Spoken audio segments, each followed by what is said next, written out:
Oops, hit the wrong button, guys. Oh, well. Oh, shoot it in the head right away. We shot it in the head before it started. Button, guys. Yeah. Oh, well. Oh, well. I guess we're live. Shoot it in the head right away. Oh, somebody's echoing. That was me. I'm sorry. Okay. Yep, got to hit that mute button. Anyway, weather report for September 23rd, 2021. And what's happening? Oh, I want to congratulate Sal Cordova, who got another paper published. This one is 67 pages long, and it was done with William Basner and this guy named Ola Hosier or something. I think is how you pronounce it.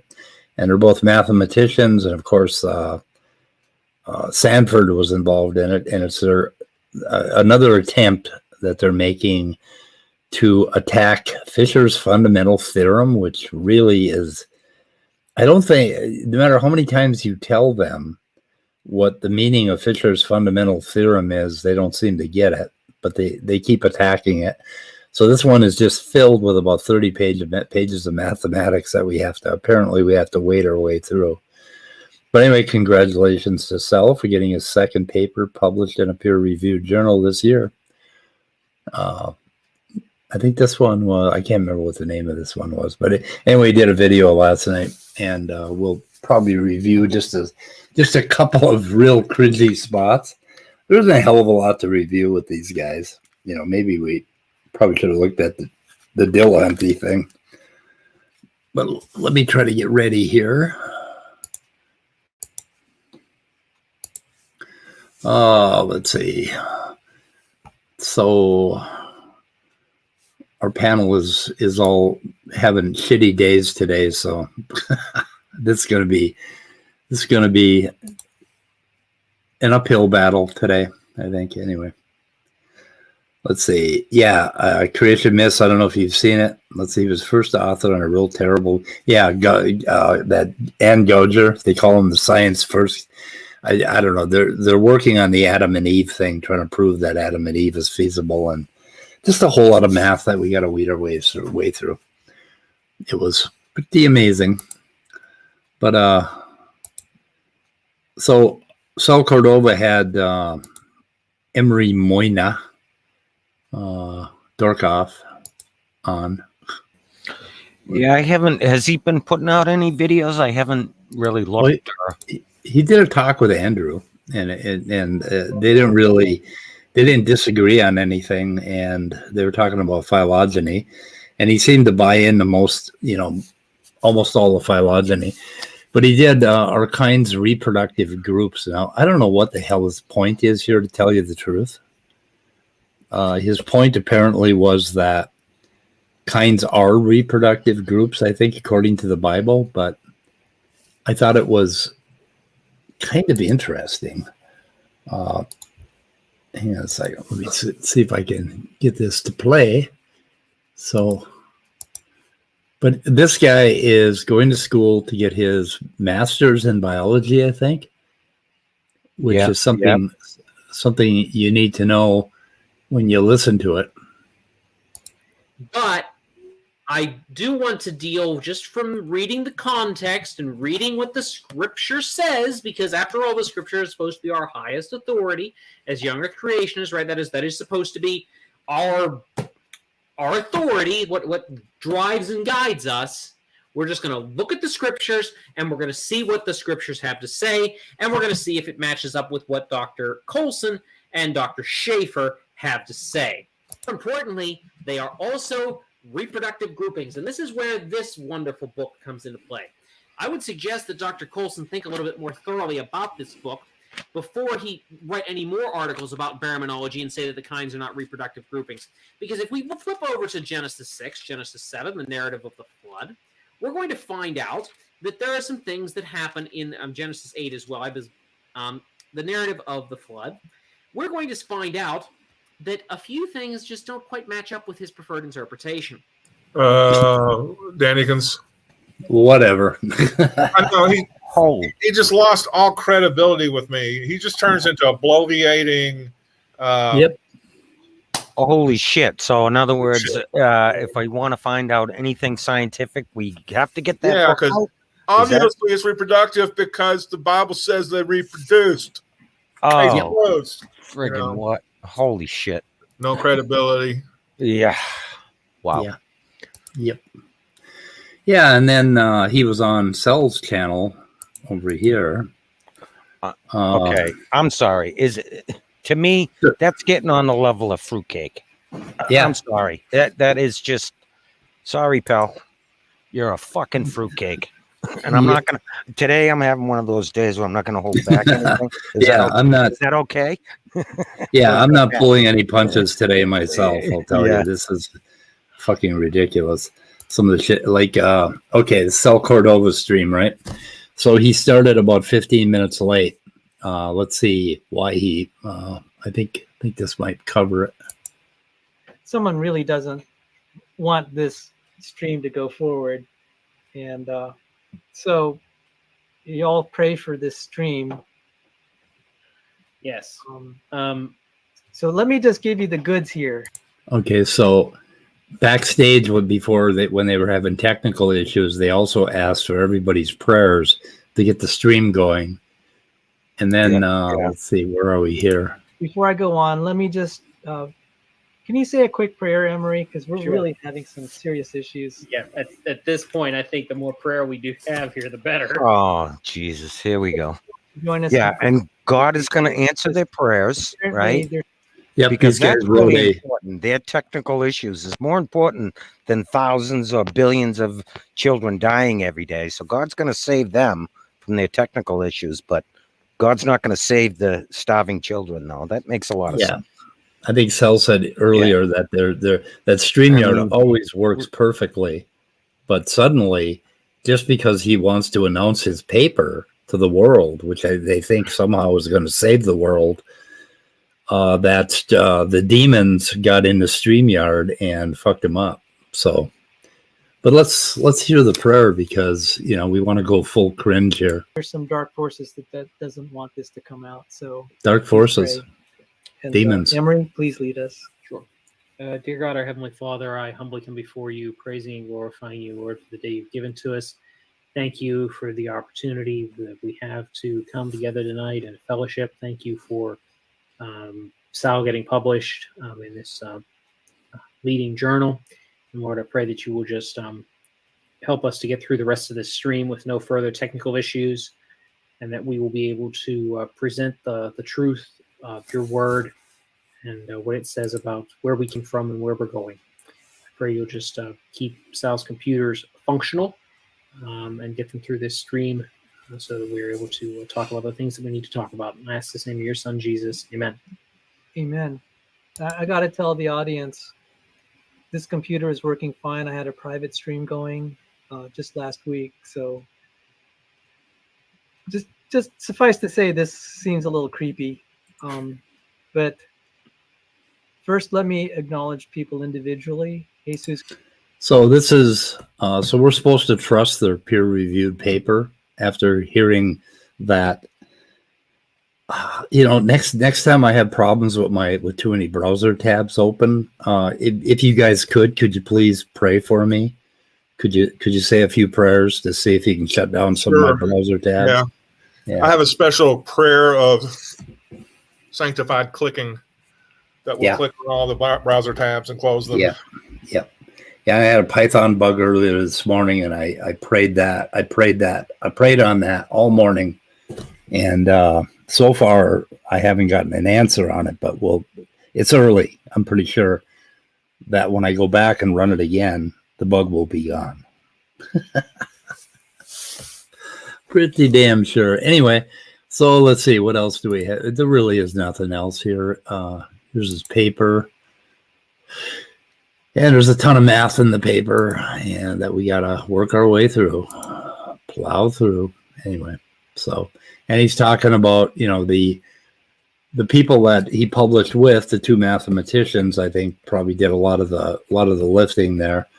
And Sal did some of the math, so kudos for him for getting a paper published, and congratulations. But he kind of made me cringe. I'm sorry. Yeah, that's about all I got with Cell. The rest of it was, I don't know. I didn't really bother listening to much more of it. Please, Lord, wipe out all the atheist dictators so there are no more starving children. There we go. Yeah. Smokey said a little prayer for us. Okay. Anyway, so what else we got? Oh, our boy. Okay, this is pretty cool. What's pretty cool? What's cool? Oh, I'll show you. I think We have something cool going on. Is it here? I like it. I like it. It was cool this morning. Only 57 here in Texas. Oh, yeah. This is significant. I prayed for this. Oh, you did? Okay. I did. I prayed for some free advertising. So here we have John Maddox with John Perry and Richard Dawkins talking about it's a code. It's a code. But this came up. Cheryl says, I wonder if Answers in Atheism, that's for those who don't know, that is Pudding Brain, also known as Speed of Sound of Gravity. I wonder if Answers in Atheism will be covering this tomorrow. Bingo. You know, I do tend to inspire some of their weather reports, and I would not be surprised if that ends up happening, even though they will more than likely will cling only to the portion where he says that natural selection explains it, not the fact that just a couple days ago they were claiming that the code thing is not really true. Well, it sort of is, but it's sort of not. I mean, I don't know how much more direct you have to be than. When have I ever said it wasn't a code? Have I said that? I don't know. I don't know either. Yeah. I said it wasn't a literal code. Right. Like Literal. word for word, character for character code. Literal code. Well, let's see what else they have to say about What it. Dawkins was tonight. And I mean, heck, they were even making fun of me in my debate with Jeffrey Williams when I had a brain fart and said Charles Dawkins. He does listen to our weather report. Hi, John. I know you're out there. You remember when he said Charles Dawkins? Yeah. That was fun. Anyway. Dawkins. And it really is amazing. But, I'm dying. let's see. Let's see what else we got. It really here. cracks me up. Like listening to their streams it's like being the fly on a wall in a group therapy session, as they all try to validate each other, continue to perpetuate their talking points, debunk others without actually having any substance. Okay, let's see what else we got. I thought this was interesting. Jungle Jar, or no, not Jungle Jar. Oh, this guy. Let me see. Is it him? Okay, Ray Giordano. I guess he's a chemist. We're using magnetic tapes by then, and all the spinning dials and everything. Oh, wait a minute. But people really, it's just electricity flaming around. That's code. The whole premise of the physical medium seems to completely go over their heads. Yeah, well, not only is it it's comparable, but it's also not, because on the DNA, the opposite strand has to also have information too. So I mean, it'd be one thing to write a code, Paul Rubens using anything, tape or punch cards or whatever. Anyway, he's talking about that there's okay. You can read both ways on DNA, and sometimes when you basically on the reverse strand, it'll copy a piece of the reverse strand. And what that ends up doing is it attaches to the mRNA that you copied on the forward strand, and it can downregulate a gene, basically, or downregulate the translation to a protein at some point. And there's a number of other things. But I mean, there's information going both ways. And that is exactly what you would expect if you had natural selection and stochastic events leading to the DNA. That's what I would expect anyway. But there was that. And then let's see, where else did he? possible if you see Anthony Flew, who became a deist precisely because of the DNA evidence. Okay, Anthony Flew is the one that, like, I guess reportedly, he was a big atheist, and then he kind of went through a late phase in his life where he apparently lost 40% of his brain and started talking about converted or whatever. So they're still harping about Anthony Flew, and that's Otangelo. What do we have here? Welcome, Sal. Is it really Otangelo? That could be Peter. It could be Peter. We don't know anymore, do we? Can't tell anymore. No, we don't know anymore. Okay, I think this is where they get going. Some of these people who are evolutionists, they walk into or just consider the whole thing the way I did when I walked into my first biochemistry class. I was thinking, well, all this stuff happened by accident, so how hard and how complicated could all this be? You know, I was, I guess you'd call me a lukewarm evolutionist at the. I guess you'd be pretty dumb if you walked into your first biochemistry class and you had that thought. And I guess I'm not pulling any punches today either. Don't worry about it. But like, you walk into biochemistry class and you look at molecular biology and say, how complicated could it be if it all happened by accident? You know, it's like, no, I would not have had that thought. I don't know who the fuck. I don't know what kind of person you got to be to have that thought. You shouldn't be in a biochemistry class. Sorry. So apparently there's a Professor Frink from The Simpsons that guy sounds like. Although I hear a definite Pee Wee Herman in that voice. I know what you are, but what am I? Yeah, that voice is interesting. Anyway, he goes on. I saw the charts with all the different animals and the different lines, and the parade of men walking along. So I thought, okay, evolution's a thing. But then you get into it, it's like just the cell membranes, to regulate the different ions and ion specific channels. It's like, whoa, this is pretty complicated for something that happened by accident. Then eventually we got into DNA. That's actually the simplest part of cell membranes. So apparently he didn't get past the ion channels. So anyway, that's just me picking on him. And then how it was copied, and I thought, wow, that's pretty amazing. And then transfer RNA, and okay, this is really looking shaky. And then we got to the was it amino acyl tRNA synthetase? The one that loads the tRNA. It's like, well, good luck with that. Thank you, Sal. You're the biochemist here. I'm just fascinated. That actually is also not the most complicated part of that whole translation mechanism. I don't know why he keyed on that one, but anyway. By it, after I was a chemist, but this whole biochemistry thing is like, whoa, this is really interesting. So I've been following it ever since. It's just, I don't think they have any idea of all these different things. And then, like you're saying, the regulatory stuff. So without any knowledge of that, and just looking at the chart with the bacteria going to all the whales and banana trees and all that kind of stuff, I think that's how they view it. And yeah, okay. So did you hear that? So the people that do molecular biology and evolutionary biology, they don't have any idea about all this complexity. All they do is they look at that chart, the ape going to man, walking in the chart with the bananas and the whales. And then they basically, that's, so this guy is obviously a lot brighter than any molecular biologist, right? It's like, what the fuck is he talking about? Why do they keep saying that? Oh, they don't have any idea how complicated it is. We just discovered about regulation, and gene regulatory networks. We just discovered that when? Last week? Last month? You guys discovered it? Fuck you.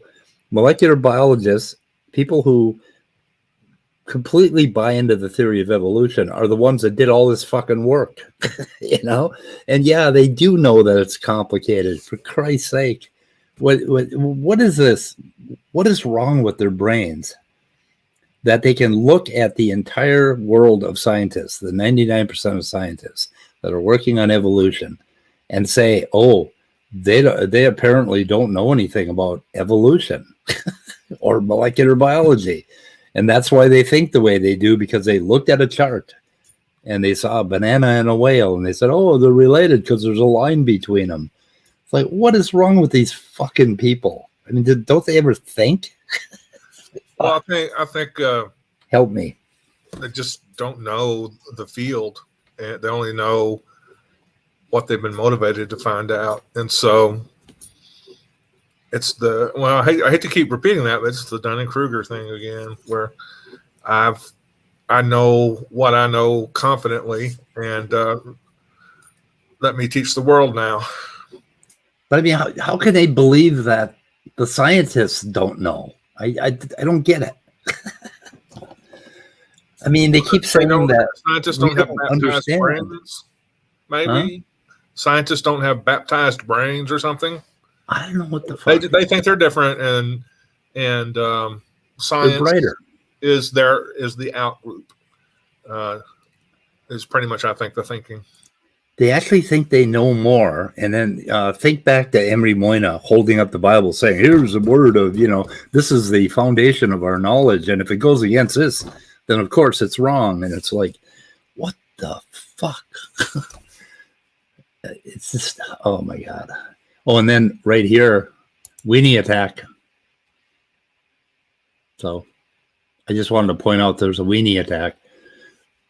All right, we'll make sure we have our shots and everything. Yeah, and let's see.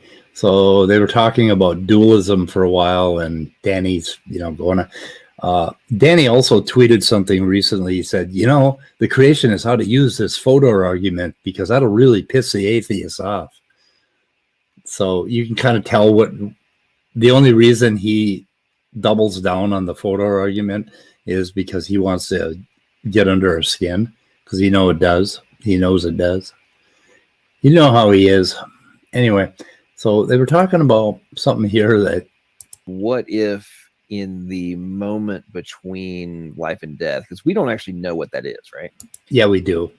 That's the moment where you say, fuck. Shit. God damn it. That's the moment between life and death. We know what that is, right?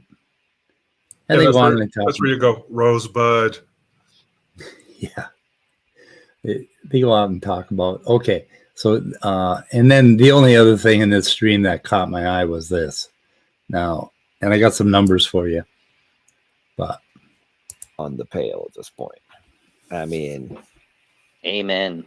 I mean, they're just everywhere. And I'd say what's really blowing me away. Have you guys been following the madness in Australia? Yes, depressing. It is astonishing. But okay. So did you see the stuff like the last couple of days where Dan Andrews, the premier of Victoria, shut down the construction industry? Did you see that?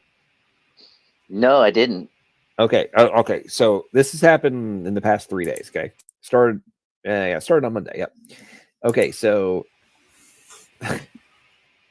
the premier, so like the governor, right?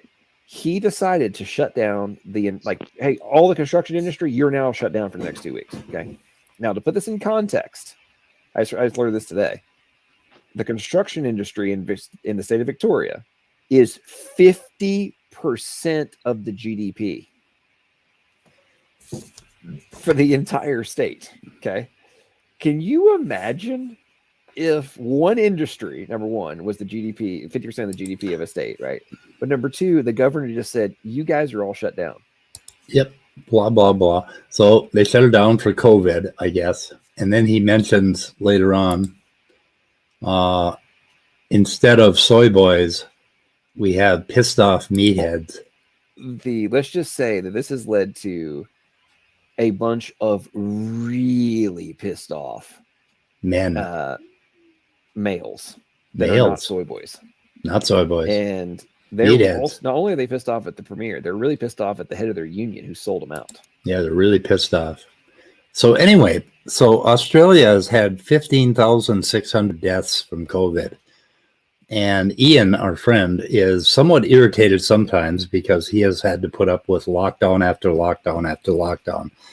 But to put that in perspective, if you adjust for, they had 11,000 or 1,196 deaths. 1,196 deaths from COVID. If you adjust that upward for the U.S. population, it would be 15,600. That's how many would have died if they had 325 million people or whatever we have, 349 million. And we have had 680,000. That is 45 times more deaths than Australia per capita. That's what we've had. So because of freedom, and it's like, okay, we have a pandemic here. This is our very first real experience in modern times with a virus that could end the human race. And it's a pretty mild one compared to what it could have been. And we've been given an opportunity. And the U.S. managed to do 43.5 times as much death as Australia. And he's complaining about the almost martial law state of Australia. And I'm just saying that, we ought to fucking consider that this is a martial law situation. When a virus hits us that can destroy us, we may have to give up our freedom for a few weeks or a few months or 6 months or a year in order to combat this shit. And Australia, of course, is they had almost wiped it out, and then they had somebody land from another country and bring the Delta variant over there, and then it started up again. And but they're still the rates are so tiny compared to ours, and they've taken very stringent methods. So, I don't know. What do you think? You think it's horrible that Australia has these draconian lockdowns? It's just, I'd be willing to put up with that to save it's 670,000 lives. It's just some people are willing to put up with death, I guess, more than others, and we just have a lot of Americans who don't see the death of people as a big deal and something to work really hard together to keep from happening. Yeah, they gotta. I guess they gotta have somebody die in their family or somebody really close to them before they take it seriously or get it themselves. I don't know. So my nephew's wedding, they've had 8 people test positive. I was supposed to go, and I almost went to the damn thing. And COVID is like going through the wedding crowd, and it's just like, I just don't want that shit. I'm staying home and I'm wearing a mask, and I'm trying to get the booster. So I'm making my dogs wear a mask. Yeah, everybody should wear a fucking mask. Because you never know when they're gonna mix it up with a cat outside, and cats do carry COVID. Well, my cats have masks on. Okay, well, good. Yeah, they don't like them. They're pretty pissed at me. They're rioting. And I bet you have a lot of scratches. Yeah, they're not soy boys. They're really pissed off males. So yeah, it's been chaos over here. So anyway, I think that's about all I had of any significance today. I put some links in the chat, and Top Dog has his top picks in the chat, and it goes out to our forum, and there are links there. Top Dog has also worked a little bit on radiometric dating education. He's gathered a whole bunch of videos. And let's see, what else? What else we got going on? Well, we have somebody just decided to throw a nuclear bomb in the middle of our live stream. Who's that? It says cats suck. What? Yeah. Casey, Randy, you're in trouble now, buddy. Oh, thinking about blocking him. You're going to get your ass canceled if you're not careful. However, I must say that my preference is for dogs, although it takes the right kind of cat for me, not just any cat. My mom for a while had this wonderful cat named Evie, and she would just come right up to me and just start purring and rubbing up against me, never viciously attacked me for no reason. And when she had enough of me, she would just go somewhere else, and that was it, And that's the kind of cat I prefer. There's other cats that, will just haul off and whack you in the face with their paws. Yep. Sometimes they wouldn't extend their claws, but sometimes they would. And I don't like those kinds of cats. Loki bit me twice in the last couple months for some reason. He hadn't done it for he bit my ex-wife, and he almost sent her to the hospital with an infection.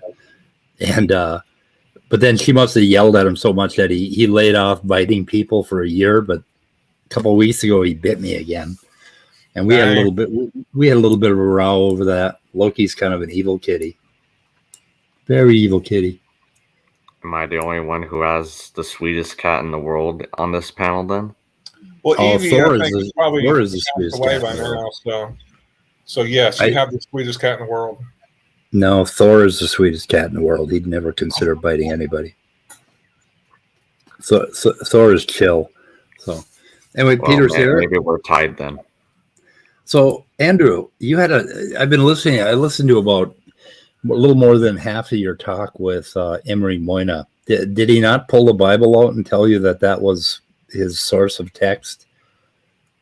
His source of knowledge? I can't recall. For phylogeny? So where did the discussion go in the last half of it? So basically we were talking about incongruencies. Right, incongruencies, and I'm actually having a YouTube comment section with I guess back and forth with someone right now, so hope to get back to that later. But where's that at? It was on this video that SFT posted. It was a clip from his discussion with Dr. Fuz Rana and about nested hierarchies. So naturally, I decided to comment on it, and a few comments from that so far. Okay. Well, we'll have to keep an eye on that. But did you guys it sounded like Emery was agreeing with almost everything from phylogeny, but of course then right, yeah. I mean, he was agreeing with the phylogenetics, but then stopping at the point where it didn't work for him. Of course. Yeah, I didn't get to the part where he actually pushed back, so maybe I'll have to listen to some more of it. It's not really until the very, very end of it. We actually agreed on a lot of stuff, surprisingly. Yeah, but I don't think I would like to try to have a conversation with him, but I don't think after what I saw this morning with the Bible thumping, bringing the Bible out, I'm not sure if I could. I don't know if I could tolerate a conversation like that, but it'd be interesting to try. But of course, he don't really. I don't know. Does he know anything?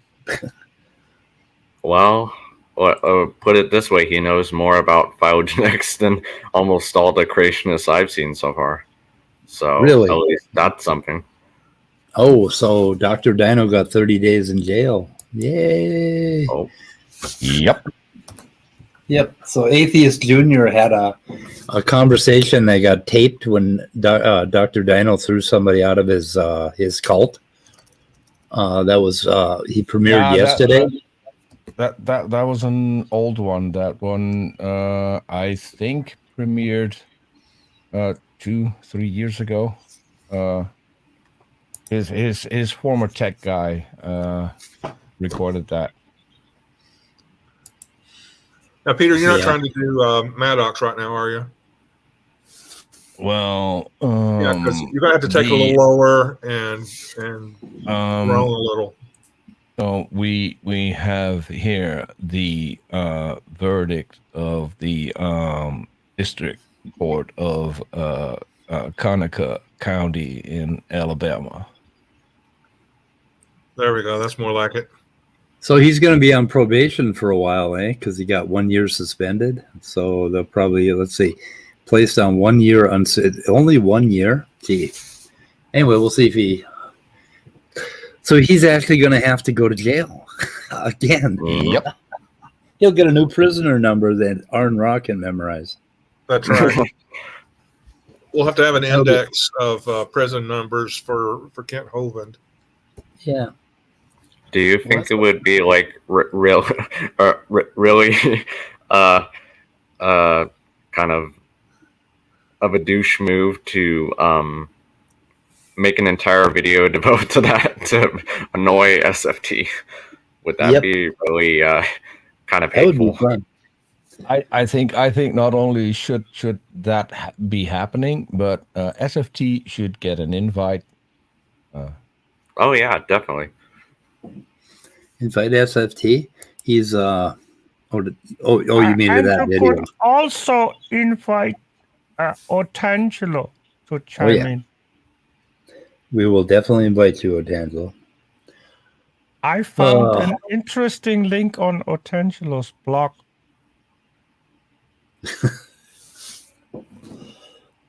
Something I think we should confront him with. He's got a link. Let me go and find that for you. He's got about 500 links. Mm-hmm. Oh, it's a cringy link. Cringy. Well, so here's the thing. So Otangelo says that there is no evidence for abiogenesis, and then puts up a link on his blog that he thinks supports his particular silly God hypothesis. And then when you click on the link, it actually tells you that it's a viable hypothesis concerning abiogenesis, which I thought was really funny. Oh yeah, he does that a lot. Yeah. So his blog post is from Dust to Man, a scientific proof. They allege that the creation of Adam is anti-scientific nonsense. Then he posts a link to prove that it's not. And the link says, was the Bible right about the origins of life? Scientists believe that we may have had our beginnings in clay. That is the part Otangelo read. Yeah. And then the article starts out, all life on Earth may have come from clay, according to new scientific research, just as in the Bible, the Quran, and even Greek mythology have been suggesting for thousands of years. The latest theory is that clay, which is at its most basic a combination of minerals in the ground, acts as a breeding laboratory for tiny molecules and chemicals, which it absorbs like a sponge. The process takes billions of years, during which the chemicals react to each other to form proteins, DNA, and eventually living cells. Yeah. So no God included there. And that is Otangelo's proof that God created Adam from clay. Shoots himself in the foot again. Yes. Well, I remember decades, multiple decades ago, when Paul Harvey was still on the radio. Yeah, he did a little commentary during the news cycle, pretty much every day on the drive home on the radio in Little Rock, but he was all over the country. And there was a little story, that they did about some scientists think that, life formed on clay. And he would do his little knowing little pregnant pause and go, but the Bible's been telling us about it for years. Paul Harvey. I put both links in the private chat here, Speed, so you can go check it out. Okay. But that little trope, pardon the semi-pun, gets resurrected every so often. It's just silliness. Yep. Is Paul Harvey still alive? Probably not. He was like an old man when I was a young little kid. No, he's been gone for a few years, but yeah. 2 years? I said for a few years. Oh, okay. Okay. I don't know exactly when he died. I can look that up for you. Yeah. So let's talk about what it means to explain something. What you're doing when you're trying to explain something is show why it's this way and not the other. And as far as I can tell, the Bible fails in almost every regard in that account. So yeah, scientific explanations. We've been let's see. We hey CRISPR. That has a bit to do with the whole natural selection thing, in the photo, pounding natural selection. They're talking about predictions, that theory is supposed to make predictions, and other people are saying, no, theory is supposed to explain the mechanism behind things. And I don't know, but it's interesting. I think it explains mechanism more than anything else. Like when I hear about a statistical medical study where they say bacon leads to heart attacks or high cholesterol leads to heart attacks, I always want to say, yeah, but what's the mechanism? How does it lead to heart attacks? What exactly? Tell me exactly how cholesterol is digested, ingested, and ends up in your veins. I want to know the mechanism. Well, I mean, why can't theory do both? Explain the mechanism and an explanation of the observations. I mean, that's what it usually does. Yeah, right. Yeah, that is an explanation, the mechanism about how something happens. Because I mean, like you can have mechanisms incorporated into the individual hypotheses of that theory, but the theory as a whole is in itself a general explanation for a wide variety of evidence, and it's not. So I guess like if you were talking about an individual hypothesis, you could talk about, okay, does it provide a mechanism or an explanation or whatnot? I could see you quibbling about that, but like a theory isn't just hypotheses, it's how the hypotheses are connected with each other and what evidence supports them and what the total evidence is. So why can't it do both? Yeah. Kafai here says, okay, a theory can't explain why. Like, why is there something instead of nothing? But a theory does explain why. Why is how the thing got there. So if you got a tree, it got there because there was an acorn. It's like, I don't know. I have trouble finding how you can separate those two exactly. Yeah, I know. It doesn't seem really that easy to me. But maybe that's just me. It says why is more of an ontological question. Only if you're a full of shit philosopher, then maybe. Yeah. Well, I mean, like you could say, why is it ultimately this way? Maybe I guess I could grant that, but then that's not really what science is doing anyway. So I guess so. I don't know. Yeah. But why is there a universe? Well, we don't fucking know. Okay, I need to butt in. I know I've been kind of busy, so I haven't been able to get involved in this. Yeah, sure. Go ahead, David.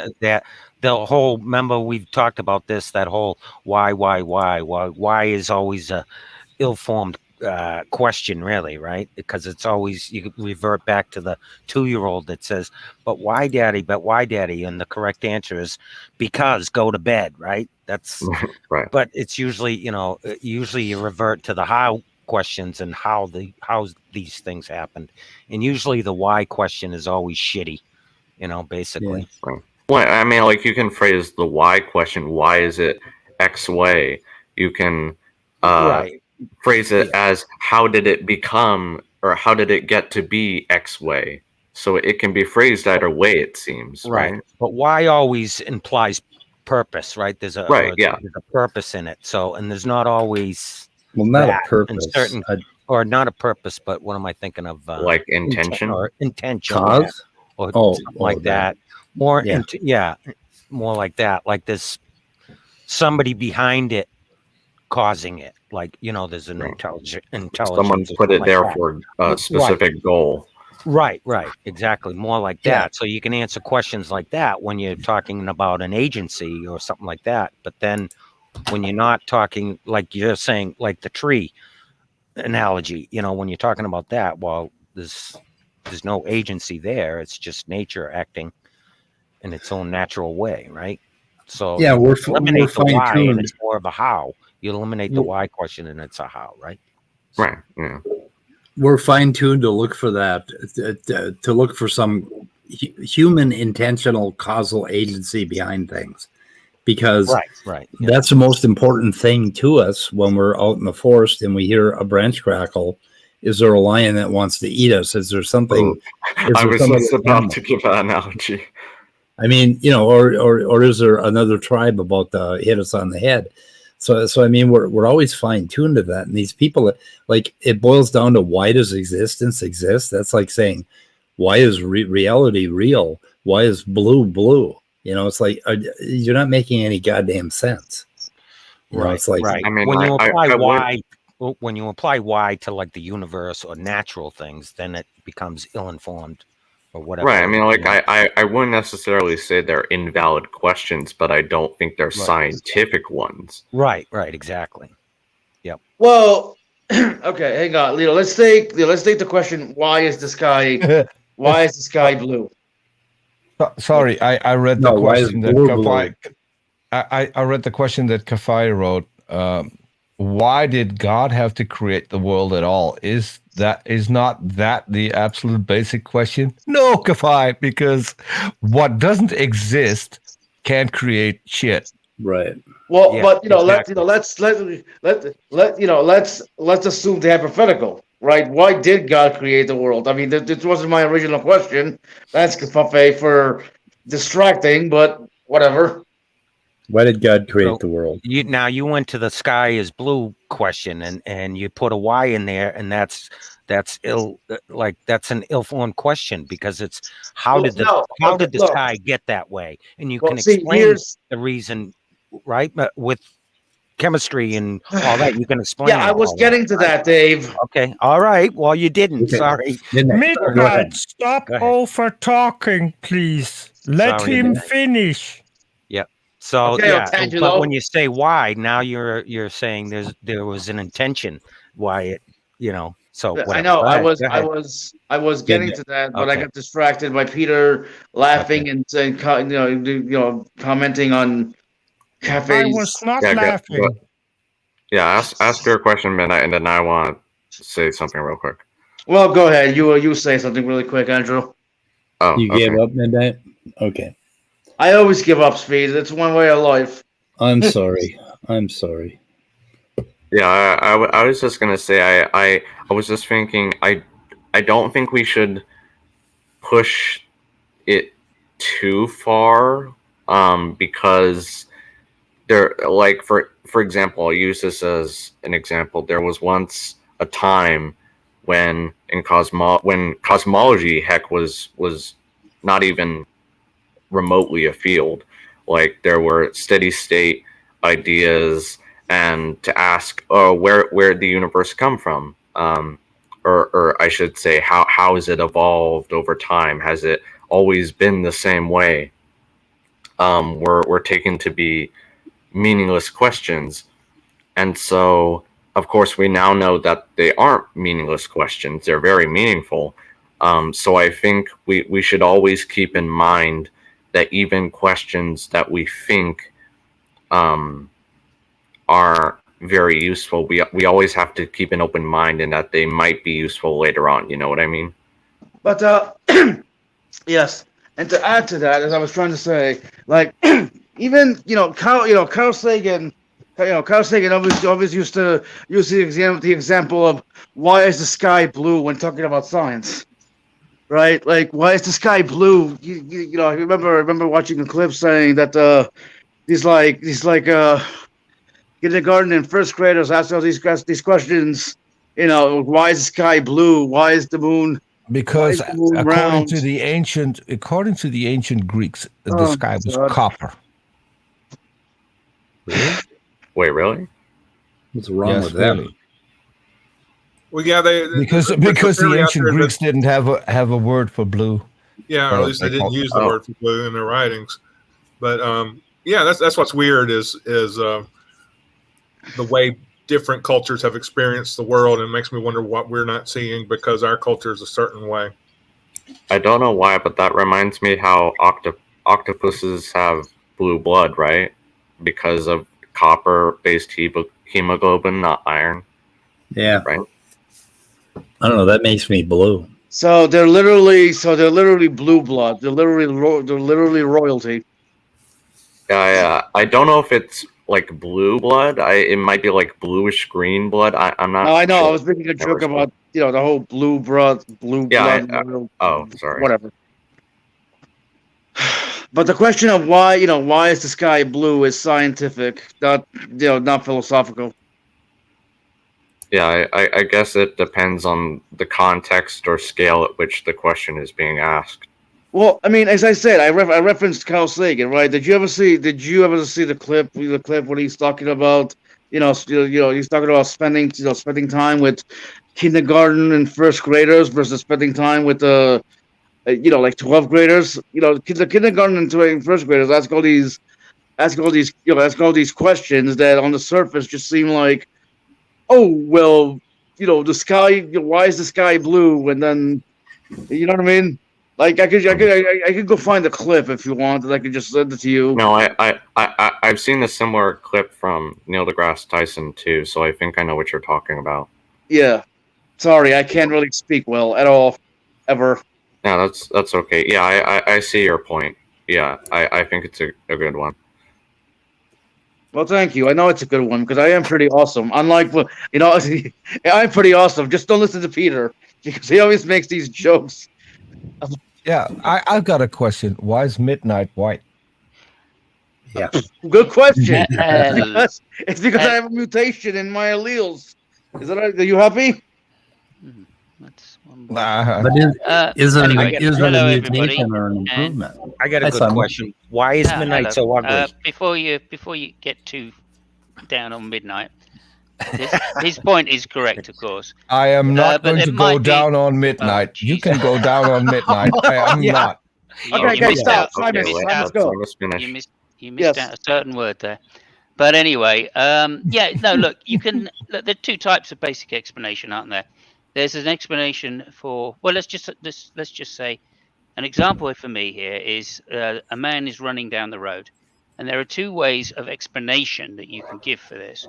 Firstly, you could give an explanation in terms of a scientific explanation or nomological, which would be something like, his muscles are contracting in particular ways and then releasing and contracting and releasing, and that means he runs.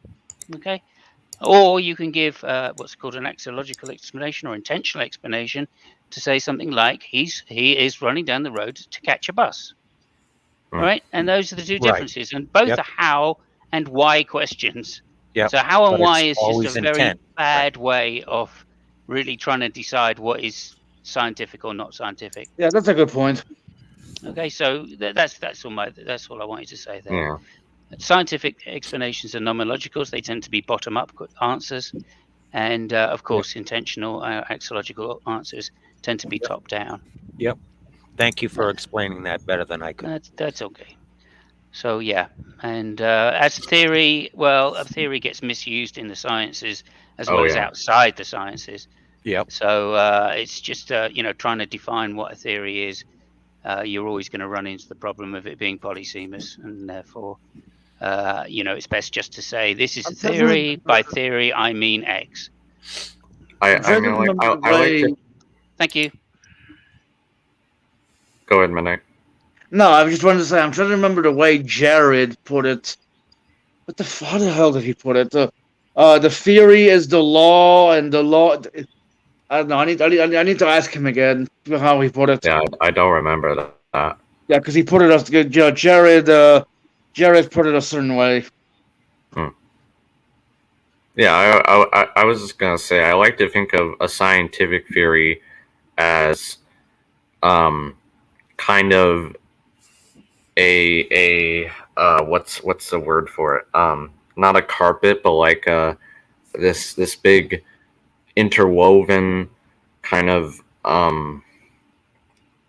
mesh, for lack of a better word. We're like tapestry. Tapestry. There we go. Thank you, Midnight. Like you can have this big tapestry, and you can pull a few strings out, and the thing isn't going to fall down necessarily. Like sometimes it might if you pull on this one really important string, but it's quite rare. So I mean, like that's kind of the way I like to think of theory. It's kind of the network idea of basically it, and that's how all of our epistemology is based on this network of information that we start gathering the moment we're born. And it's like a magic carpet that it's actually pretty fucking solid when you weave enough strands, right? And you can count on it. And that's the foundation of what we believe and, what we understand. Right. Like one individual string doesn't count for much, but like you have. Yeah, right. Yeah, I mean, that's the whole thing creationists quibble about with show me your best evidence. And you got to show them the whole carpet, the whole network which is very difficult to do. Yeah, very difficult to do on YouTube. Yeah.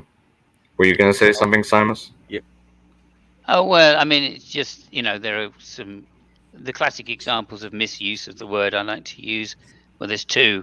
Firstly, the standard model, which isn't really a model, it's a theory, and strings theory, which isn't really a theory, it's a model. So you just get these mislabelings and they come into common terms, common parlance, and it's just best not to put too much stock in what is or isn't a theory. Yeah, that's true. I'm just talking about the idealized case, basically. Yeah, a philosophical definition would be useful if we were to all stick to it, but unfortunately, scientists don't. Yeah. So I have a theory. I have a theory that speed is the most awesome host. That's exactly why we don't stick to using the word in any non-logical definition. Midnight, that's barely an hypothesis. That's true. Peter, you're gone. Fuck it. God damn, speed. See, Peter, I had the power. I got the power. but I have the touch. But in order to make that hypothesis into a theory, you have to have data, not power. I mean, I don't know. Just the power will suffice. Nope. I have the power. I actually disagree with what Leophilius is saying there, I think. But I think you're by saying one is definitely one or the other, that's an issue, right? I would grant that string theory is a mathematical theory, but it attempts to explain the universe, or it tends to explain a unified theory. So I'm not sure that's totally correct. I don't think that's totally wrong, what he's saying there. I just don't think it's necessarily correct either. Do you think the word is not even wrong? Even though, honestly, I am partial to it because it's interesting. String theory. String theory has some beautiful mathematics, and it may well be the string that we pull on to get us to the place where we need to go. Well, I mean, but think about it. Okay, string theory. If I remember correctly, string theory posits that every particle that we know of, emerges due to strings vibrating at different frequencies. Yeah, thank you, Leo. I would say it's a mathematical model. Exactly. Yeah. That's exactly how I was using the terms. Well, I think it's also relative in that you can look at a hypothesis and look at a theory, and they're different, and that one doesn't become the other. They're kind of apples and oranges. The analogy, sorry to cut it on you, Andrew, but the analogy people use usually when describing string theory is it's like strings, strings in the guitar, right? Yep. Each string gives off a different frequency. That's I like string theory. It may not be true, but it's a hammer. It's not a house. It's not the whole thing, but it might get you a house eventually. Yep. Oh my God, Leo's in here. Leo. Hide the silverware. Wait, why did I make that joke? Actually, really, the thing I wanted to say is that I do think it is true that hypotheses become theories. A hypothesis attempts to explain something, but we don't know if it actually explains it. Once we find out if it actually does, it stops being a hypothesis and becomes a theory. Well, at one point, general relativity was a hypothesis. Prior to 1917, it was a hypothesis. It was a purported explanation of something, but it didn't become a theory until we showed that it did actually, 1917, it did actually explain what it was purporting to explain, at which point it ceased to be a hypothesis and became a theory. I guess that can be one way to define a theory, but I don't think that's the way that it's usually defined. In science, that is the common picture in science. You present a hypothesis, and once we can demonstrate it to a reasonable degree of certainty, we move it to the realm of being a theory. Well, let me go check because I remember seeing a definition on it. So let me go check it, and then I'll see if it matches up with what you're saying. Hey, do you guys mind praying for me? I'm petting Loki. Oh, that's so cute. I'm making full screen. I want to see the cat. But I need you to pray for me because Loki's pretty fucking right, scary. I'll pray for you, but I want to see the cat. Who's the cat? Who's the cat? Hey, Loki. Loki's evil. Yeah, I Are mean, you kidding me? my Loki's, feeling would be Loki's misunderstood. It's somewhat arbitrary in the He's case. a very handsome lad, that Loki. Essentially, I don't think you can call something a theory until it has been tested and repeatedly tested and affirmed with evidence. That would be my kind of general definition. But I'm not going to be strict about it. As I say, there seems to be plenty of people calling hypothesis things that are theories. They just call them hypotheses or mathematical models, or I don't know. The words seem to get prescribed.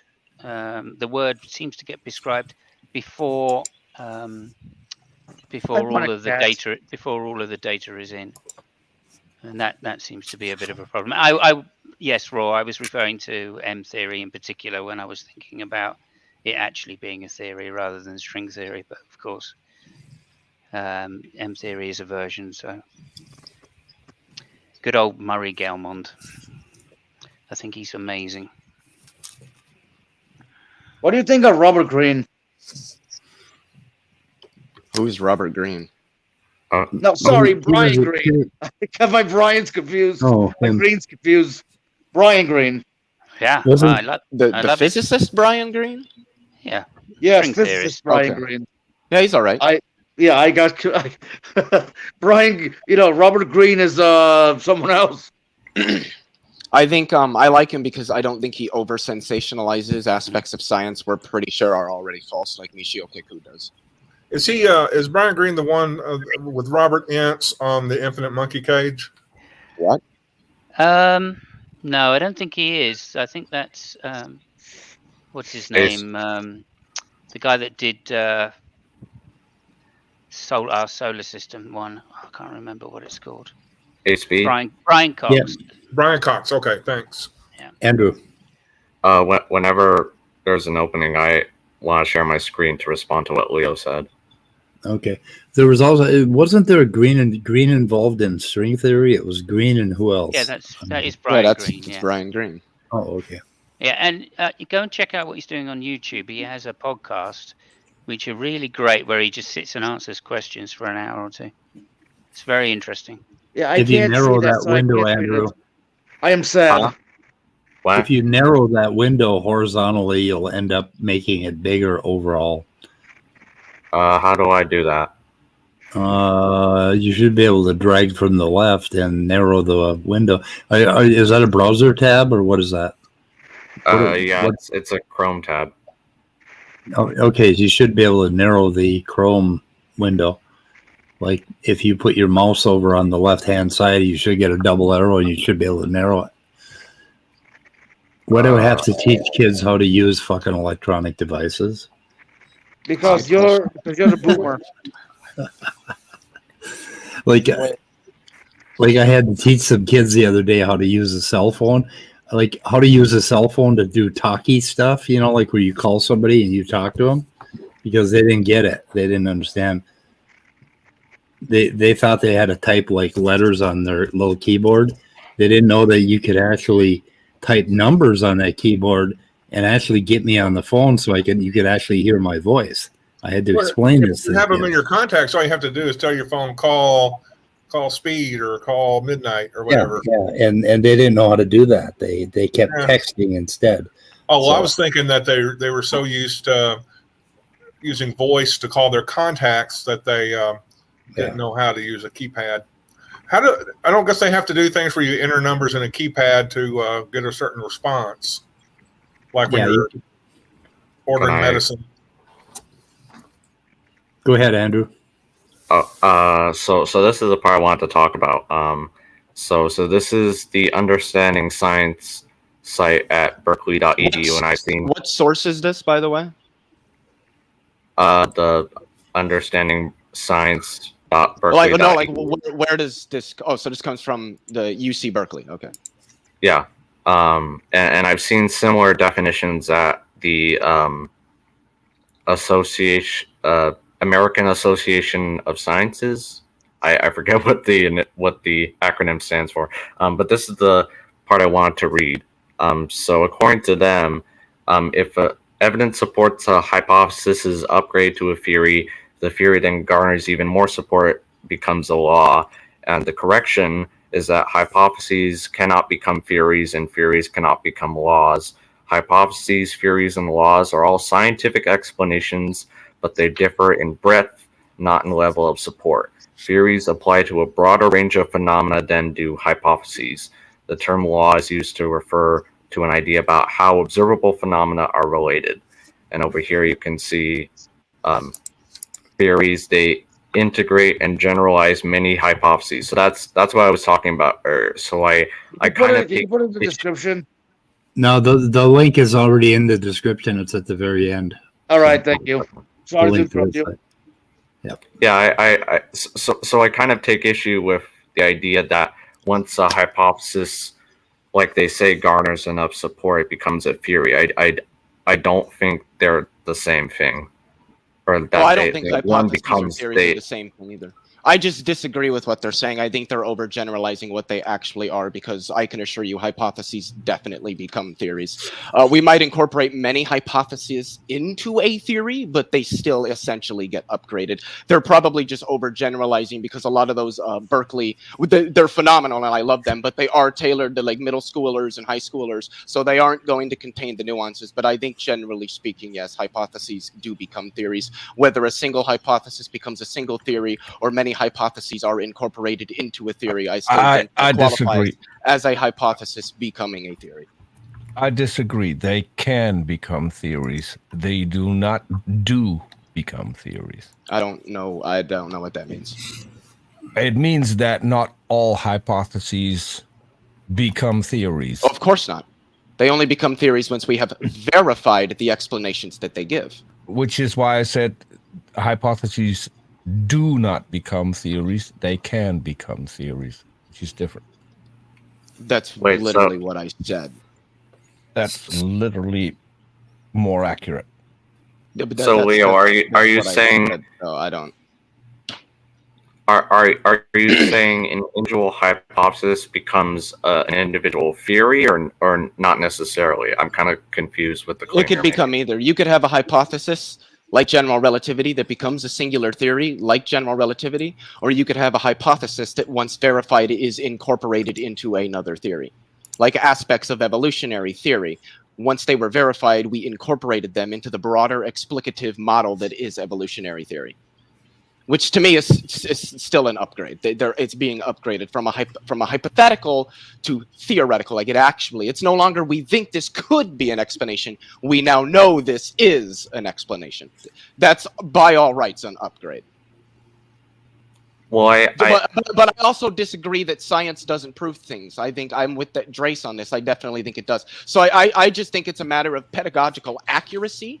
I think that saying that science does prove things helps to give people a little bit more confidence in science, because I can't tell you how many science deniers I know will use the whole, well, science doesn't prove things as evidence or reason why we shouldn't really trust science, which is why I don't think I think it's ultimately a self-destructive way of wording things. So I had a conversation with a relative today about the vaccine, the booster, right? And they were saying, oh, well, the FDA isn't approving it. Just quickly, I do have to take off because I need to go shave. Okay. Okay, well, I'd agree with Leo's last point. Anyway, for a different reason. So because the FDA hasn't approved it yet, they were like, well, the FDA thinks that there's something wrong with it. No, the FDA hasn't approved it because the FDA likes to test it on the entire human population before they give a stamp of approval, right? So I mean, he just had it backwards. He took it as he took the caution of the FDA as basically proof that something is wrong with vaccines, that sort of thing. So anyway, hi AJ, your man's going to jail. Aha! Yeah, I know. County jail. Did Leo leave? Leo left. Yeah, he had to go shave. Leo suddenly, just suddenly got the urge to have to go shave right now. Yeah, he's scared of me. That happens to me. Like every now and then, like a whisker will get a little longer than I like it, and I'll just have to get up, end the stream, shoot it in the head, and go shave. That happens. Well, I mean, like he used the example. I disagree with him because he used the example of the hypothesis of general relativity becoming the theory of general relativity, and I would just nitpick at that and say that was one hypothesis of general relativity, and once you had enough that had been tested, the collection of those became the theory of general relativity. Hey, Nestleg. That doesn't make a lot of sense to me, what you just said there. Hello. No, they had special relativity. That might apply because special relativity is just one example of or one particular solution of general relativity. So are we just trying to label something that's difficult to label? Yeah. Well, I would call either type of relativity more a set of mathematical equations rather than a scientific theory like evolution.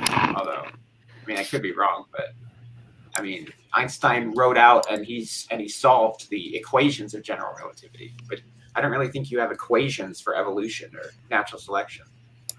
In the you do have equations, yeah, lots of them, except that you don't. They're not as difficult. Yeah, they're not complete equations, right? It's just like, what is it? The three-body problem in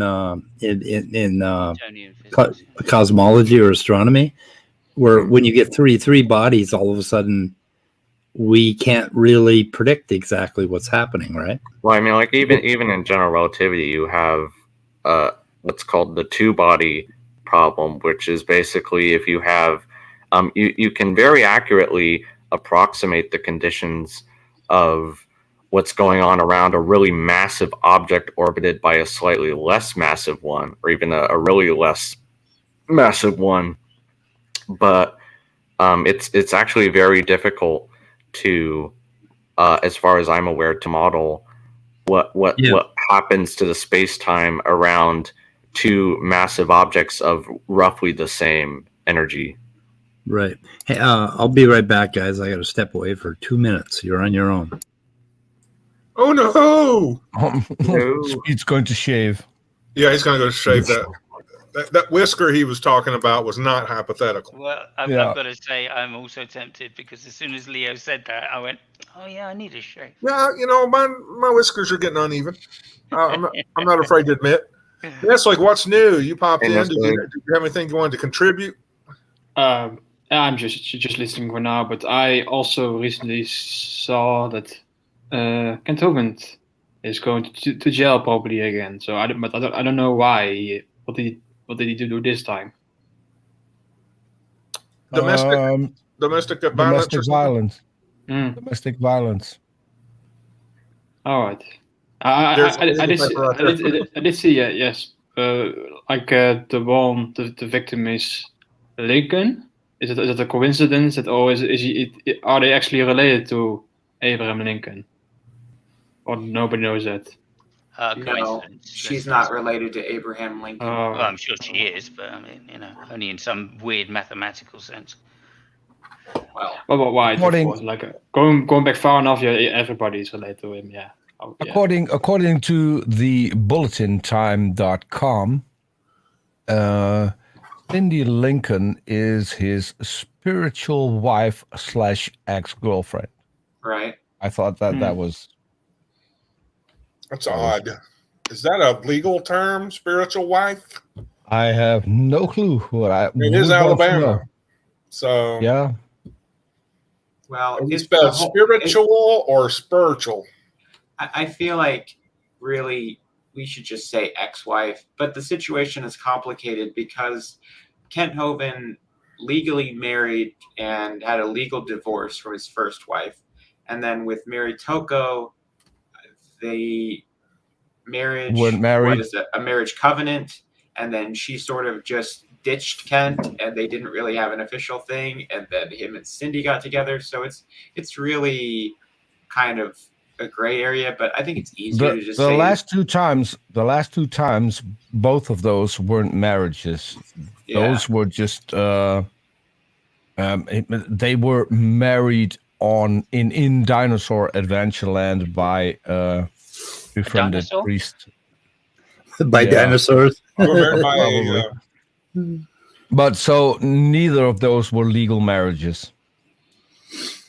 So they were basically common law. Common claw, like a dinosaur. Common claw, yeah, it is. That's a good one. That's the first joke I've laughed at from you. Oh, fantastic! Common claw. Why is that sound so mean? Thank you, AJ, for that one. Yeah, that's great.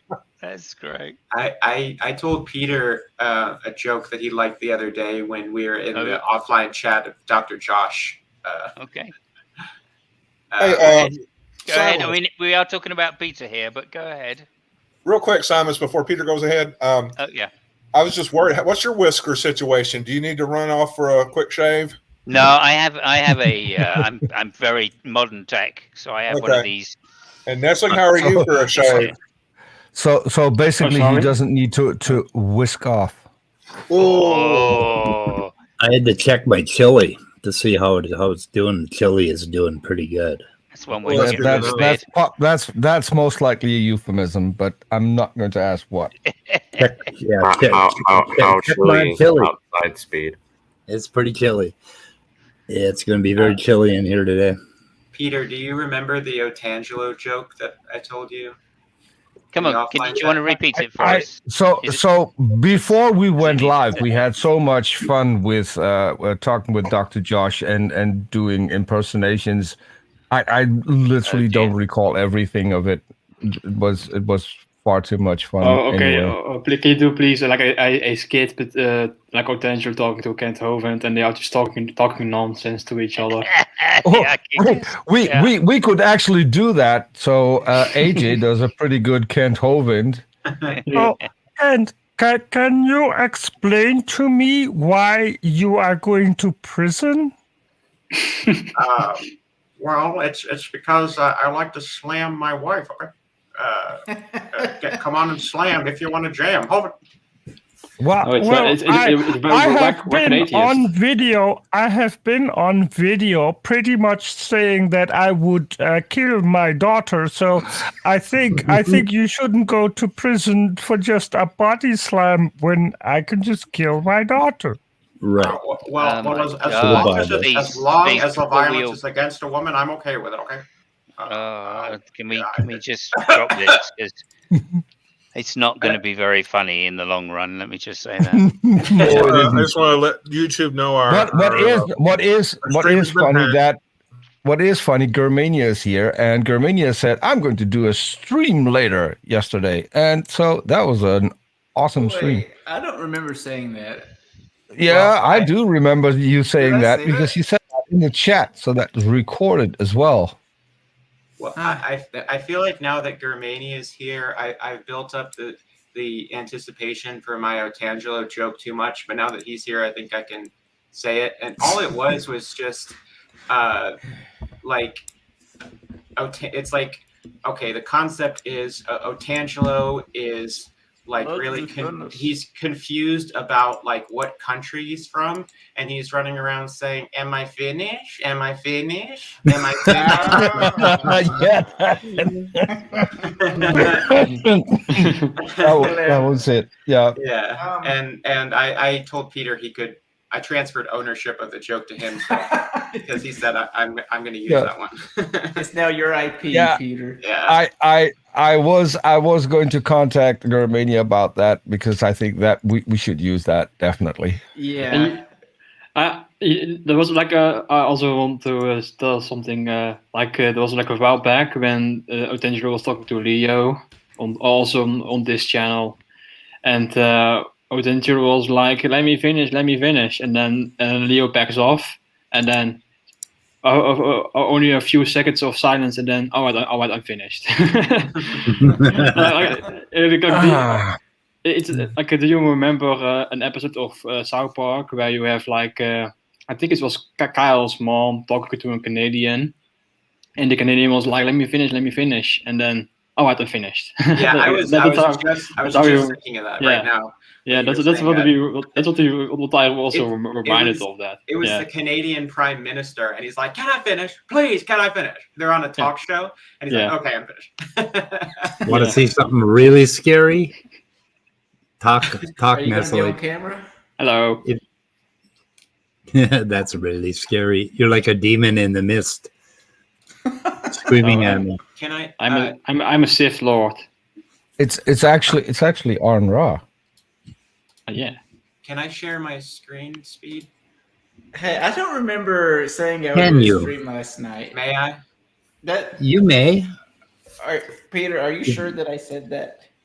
Yep. Hey, Okay. Gur. Gur is Okay, I'm gonna play this video now. Oh, pious. Barbecue foot massage. Jones barbecue foot massage. You better come down here What and the get some of this shit. You like to eat. America loves to eat. So why not open up somewhere America can sit down, enjoy a meal, and get their feet rubbed? We'll fry anything you want for $5.99. As long as it's friable or edible, we're going to make it deliciable. We will fry parts of the chicken you didn't even know was friable. The beak, the feathers, we'll fry candy bars. All that European stuff that you don't really normally eat, we'll bring it down here and fry it for you. Ask McDonald's to fry something other than what they normally fry. Guess what you're going to get?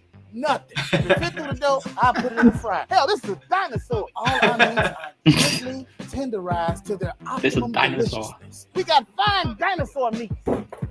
Took my money, made me pay child support. Come on down here and get you a slice.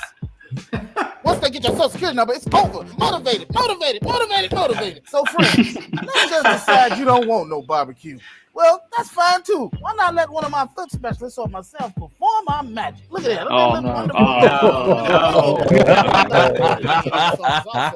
That's the rule down here, Jones.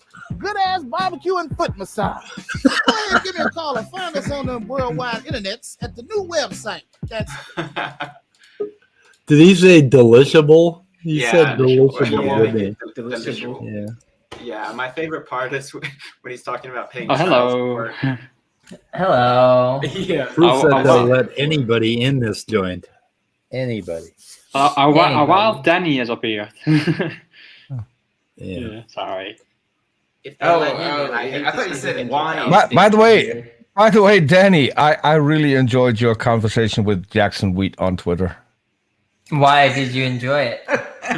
That's awesome. Because you got schooled again. I don't think he actually addressed the argument, though. Actually, he addressed the argument. What premise did he address? Well, I'll read you one tweet. I know a number of people have explained to you why it's a bad argument. Yeah, it's that's not addressing the premise. It's not the trait getting selected. It's the allele for the trait, which we can literally observe. Right. Well, that's actually confused. But Jackson also told me that before you had that conversation with him, you got schooled by Dr. Dan. Yeah, I don't think so. I don't think Dr. Dan nor Jackson Wheat have ever attempted to address any of the premises of Frodo's argument.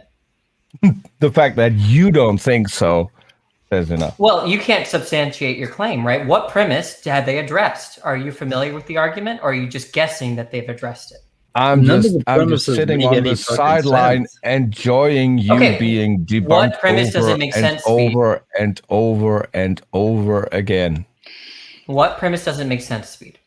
The whole idea that natural selection is supposed to tell you which traits are going to be selected for is pretty much a straw man version of what is going on.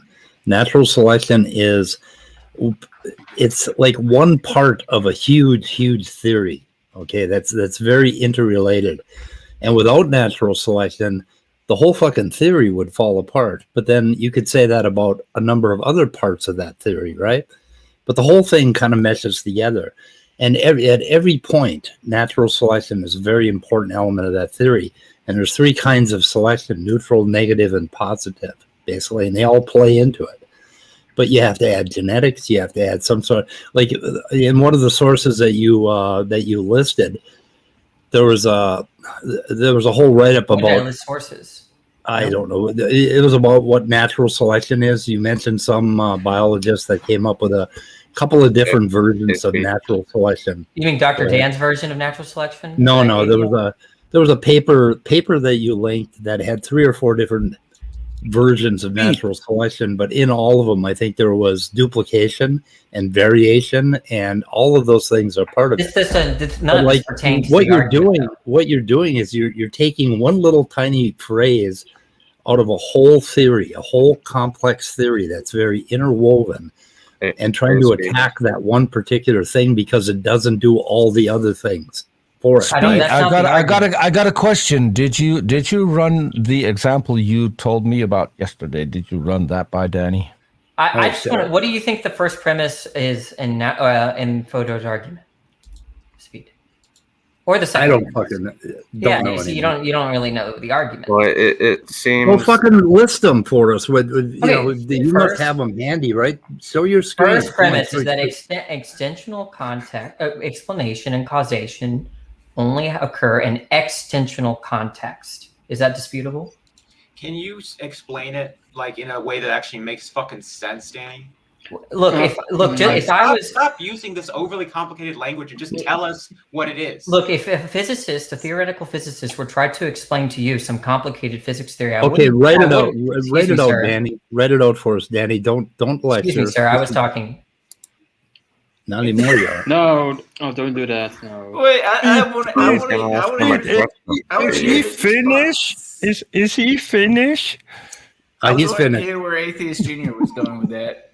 I mean, I'm sorry, but if you can't simplify what the actual argument is in a way that's comprehensible to anybody, then I think you're just obfuscating it because you don't actually have a good argument. In defense of Danny, he was actually outlining the argument as Fodor has formulated it, and also that is actually and that is actually how philosophers talk. Like, it's actually, of course, I have also difficulty in understanding what it means because I'm not well educated in philosophy. But you can of course ask him to put it in more simpler terms for laymen in philosophy to understand. But he's in the back room right now, and he's writing out the premises. Okay, and that's what he's doing. He's writing them out for us. So give him some courtesy. Let him explain what it means. So, all right. No, he's busy. He's busy writing out the premises so that he can put them on the screen in written form, so that we can take a look at them. Did you kick him out or not? He's in the back room working on writing out the premises. He says, "Let me in." He says, so it's on Fodor in the first place for wording this argument in a way that applies a layer of philosophy onto biology. That's not necessary, in my opinion, because you can explain natural selection in really, really simple terms. I just feel like you're overcomplicating an issue that doesn't have to cram philosophy in there. It's a philosophical argument against natural selection. It's not. Look, let me make this clear. The argument against natural selection in the third part of Fodor's book, right, is not disputing anything that the biologists are doing in the lab. It's not disputing any empirical data. It's not even disputing that you can make predictions about selection for, right? In fact, Fodor quotes in one of his interviews, in one of his debates, that the problem here is that the biologists, the theorists, are way, way, way smarter than the theory, right? So there's a bit of praise to what biologists are doing. What the argument is designed to show you is that there is something wrong with the way that we think about natural selection as being explanatory when we talk about it. That's all the argument is doing, right? So I agree that there is something wrong with the way laymen and some philosophers think about natural selection. I agree that there's something wrong with that. No, don't do that. Don't do that. It's a condescending way of saying like, oh, you don't understand natural selection. Like, it's not really that doesn't really address your argument, Speed. Sorry, I'm sorry. No, but that's it. That's exactly what Fodor is saying. That there's something deeper here that we're not getting when we say that traits are selected for. Okay, that there's some deeper. That basically the layman's understanding of natural selection is not the whole fucking story. The whole story is a lot more complicated. Could I get an analogy, or Atheist Junior? You go ahead. Perhaps I can approach this from the other end, and maybe I can ask a question in a simplified way that will sort of get me to what I was trying to ask. So, and I could be wording this the wrong way, but if natural selection isn't a mechanism of evolution, then why have living things come to exhibit their diversity and complexity? Well, that's you see what Fodor's point is that there's no answer to that given the plethora number of localities and organisms. That's the problem, right? It's like asking, think of it as learning. Why do people learn? There's not a theory of it, right? People learn different ways. Okay. People learn visually, people learn auditory, people combine all of them. People have preferences about what they learn and how fast they learn. And the point is just that what Fodor is not saying is that you can't explain what's going on with respect to selection for. He's saying that we can't generalize about it. There can't be a mechanism in a unified sense, right? That's what he's saying. Okay, can I add something? Everybody knew since 1930. So I mean, I don't quite understand what the point is. Can I add something to that? Like, it also comes to the point of like there is no universal rule of what a trait has to have in order to convey fitness. Like, all right, like for example, having a white coat in an Arctic region, like for example polar bears.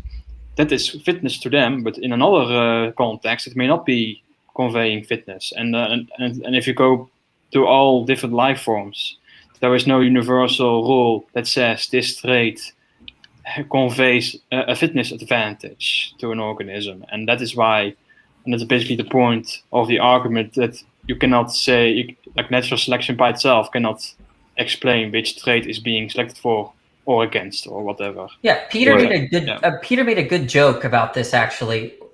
When I get kicked out of the room, I'm being selected against, right? Okay. What that means is that I'm doing something, right? There's some behavior that I'm exhibiting, right? That someone in the room with a mod, right, doesn't like and picks out of the population, right? You're getting warmer, Danny. And so when people say that natural selection is acting, what they're really saying is that there's just selection for.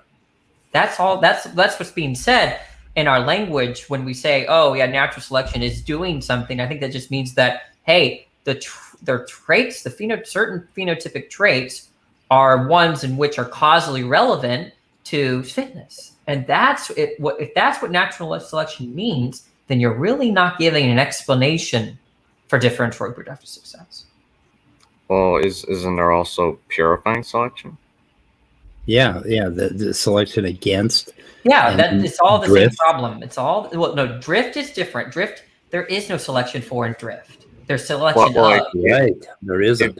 If you have a deleterious mutation, for example, or something that harms the reproductive output of the organism, then that's going to be selected against, not selected. But that's almost definitional. Right? But you do understand. You do understand, Danny. Not all the traits that are selected for are life and death situations. Right. Right. Yes, that too. Hang on a second. I got to step away. And so Fodor's original argument, going back to the look, there is a useful distinction that philosophy of language, people that do philosophy of language utilize to make these sorts of arguments. It's the intentional-extensional distinction. But in order to explain that, I have to talk about it in terms of very simple examples, to which people think like, why are you even talking about Superman right now? It's so that you understand the intention-extension distinction so that you can apply it to the problem. Right. So an intentional context is when you substitute one of a term for a co-referring term, and it's still and it doesn't maintain a truth value. So let me give you an example. Okay, Lois Lane. We understand that Superman and Clark Kent are co-referring terms. They refer to the same thing in the world. Okay. Now, when Lois Lane believes that Superman can fly, if I substitute the co-referring term, suddenly the truth value of the proposition is no longer there. It's false, right? So that's an intentional context. The way explanation, when we're talking about explanation, that's an extensional context. It's just the opposite, right? Where when you substitute the co-referring terms, right, it preserves truth value, even so. So if we take the Superman example, kryptonite kills Superman.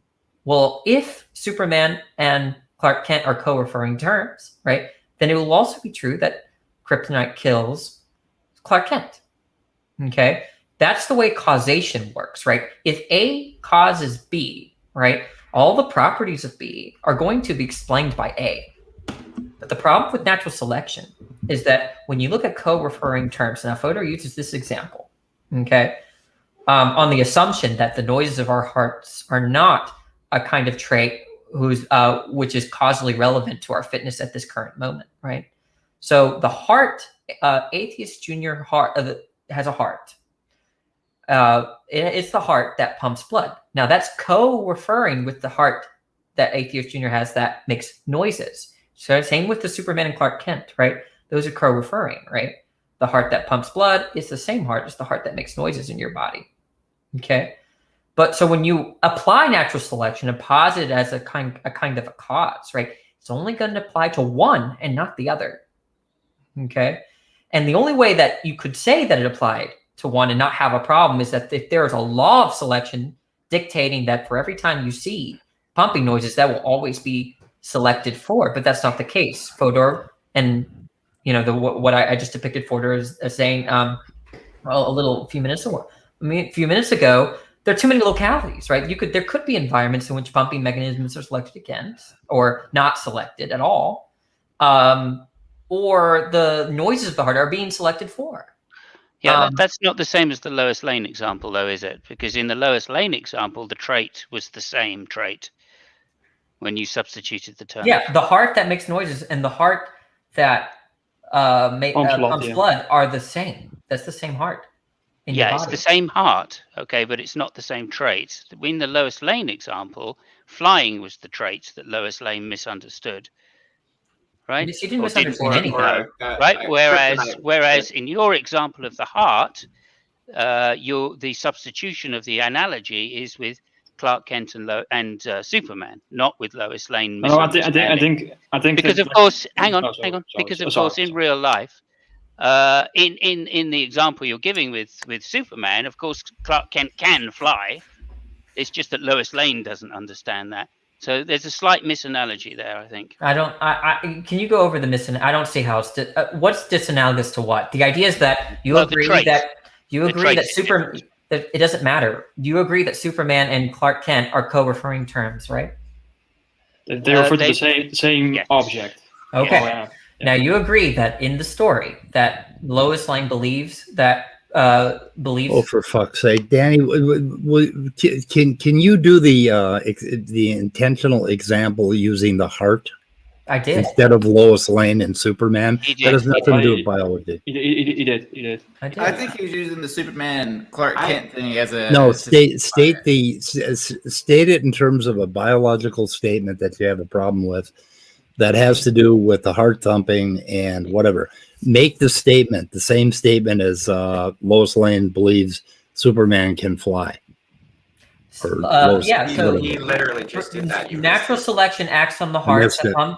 Natural selection acts on the heart that makes, that has the pumping mechanism, right? Mm-hmm. Doesn't act on the heart that makes noises. Aren't the noises caused by the pumping? Yeah. Well, that could be true, but it doesn't matter.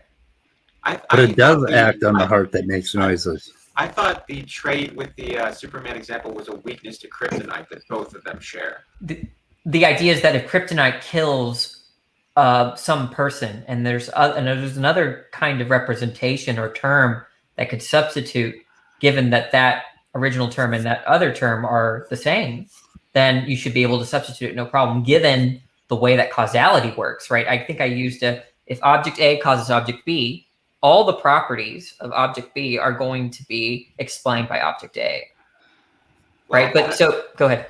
Well, okay, I don't know if you guys have seen the new Vsauce video, but I thought about it when you were talking, because he talks about it in the video how you have an origami crane, and then he unfolds it, and it's just a flat piece of paper. But they're basically the same thing.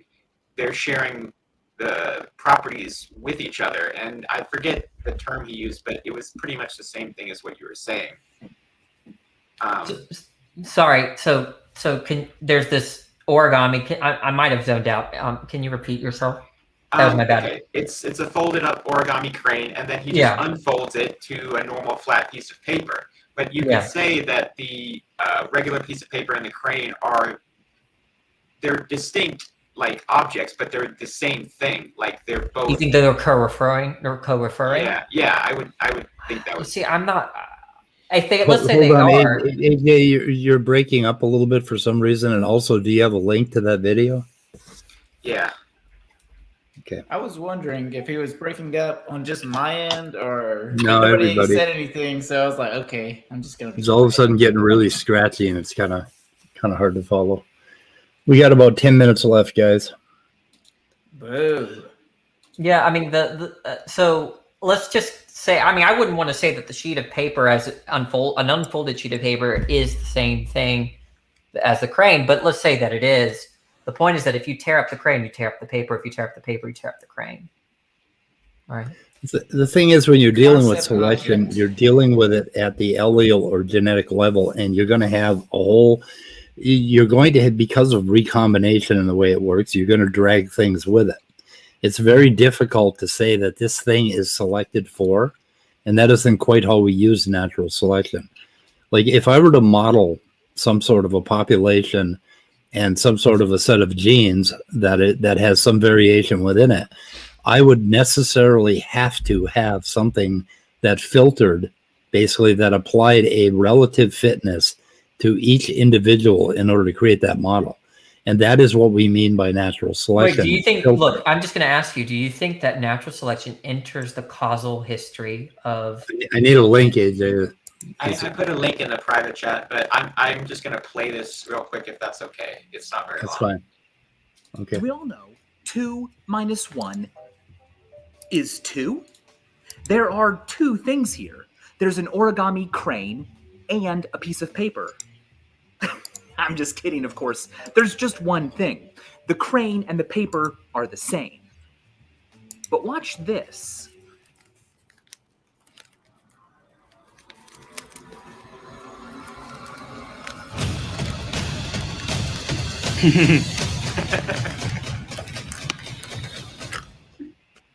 Where'd the crane go? If the paper and the crane were truly identical, they would share everything in common. But clearly, they don't. The paper can survive being unfolded, and the crane cannot. Also, I made the crane, but I didn't make the paper. And the paper was around before the crane. You know, for two things that are the same, they sure are different. This relationship is called constitution. Paper constitutes the crane. It's a one-to-one relationship. But there's another kind of being made of going on here too. This paper, for example, is made not of one other thing, but of sextillions of things. Fundamental subatomic particles, electrons and quarks, or strings, or physical and virtual fields. This many-to-one relationship is called composition. Philosophers call whatever it is that matter is ultimately composed of. Once this is over. I think that's pretty much it. I just have one question, Danny. How do you think natural selection should be worded, going by your thoughts on it? Well, I mean, you can talk the way you want. I mean, the point is that I just don't think that if Fodor's argument is correct, when we say that natural selection enters the causal history, I'm just saying that is, if that's meant literally, that's a false belief. If that's believed, then that's a false belief. But if we're just saying that, oh yeah, that's an instance of natural selection, I think what we're saying there, if we're being charitable to the scientists, is that there's just saying that there's a trait that is selected for, or there's a trait that's causally relevant to differential reproductive success. I don't think there's anything wrong with that. But that's not saying that there's some kind of mechanism, right? Mm. Okay. There is. I feel like it's very semantical, but I know with philosophy it is.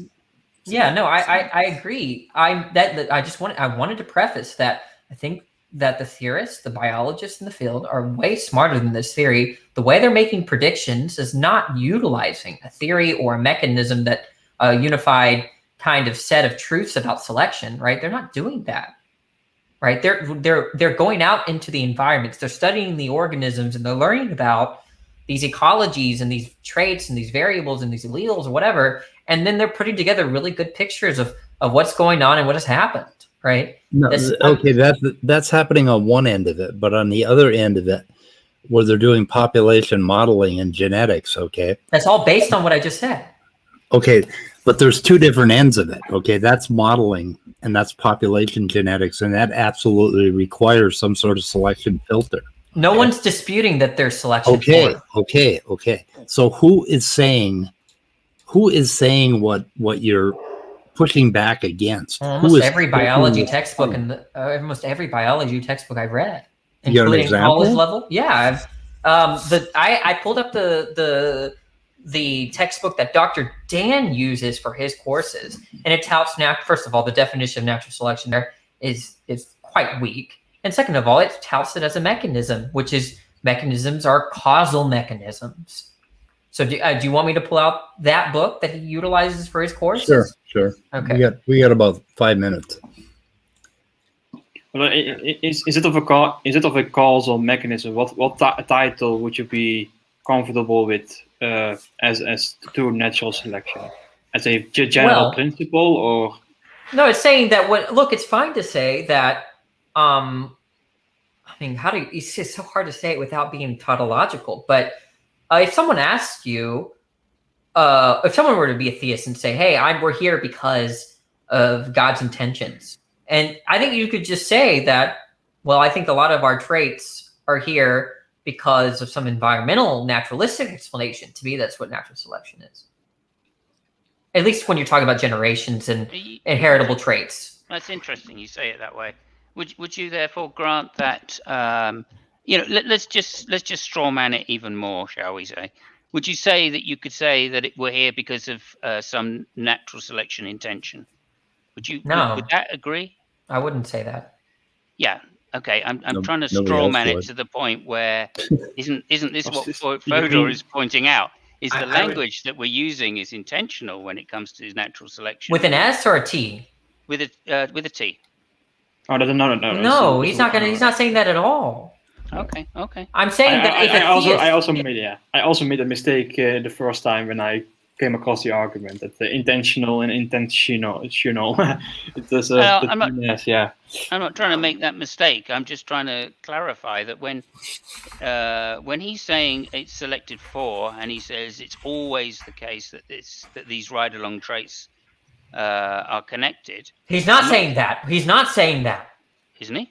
No. In fact, he said explicitly says the opposite. Are linked, and since you always get one, the traits are linked, but not always linked. The correlation of T1 with the ecological fitness is identical to the correlation of T1. No, he's saying that in our locality, noises are not being selected. That's a direct quote from Fodor. Sorry. Go ahead. I wanted to make a point before the show ends. I'll be quick, but I just think that if I'm asking, well, if not natural selection, then how do you explain biodiversity? And Gert had a great question, I thought, like, well, how would you define whatever his question was? How would you define it? And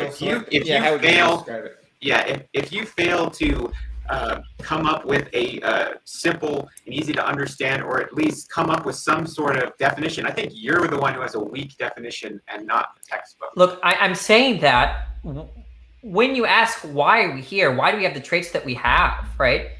I mean, if you're ruling out intentional with a T explanations, then you understand the organism in terms of its environment, and that's all there is to it. Also, right? I may be able to. Sorry, Danny. I may be able to simplify.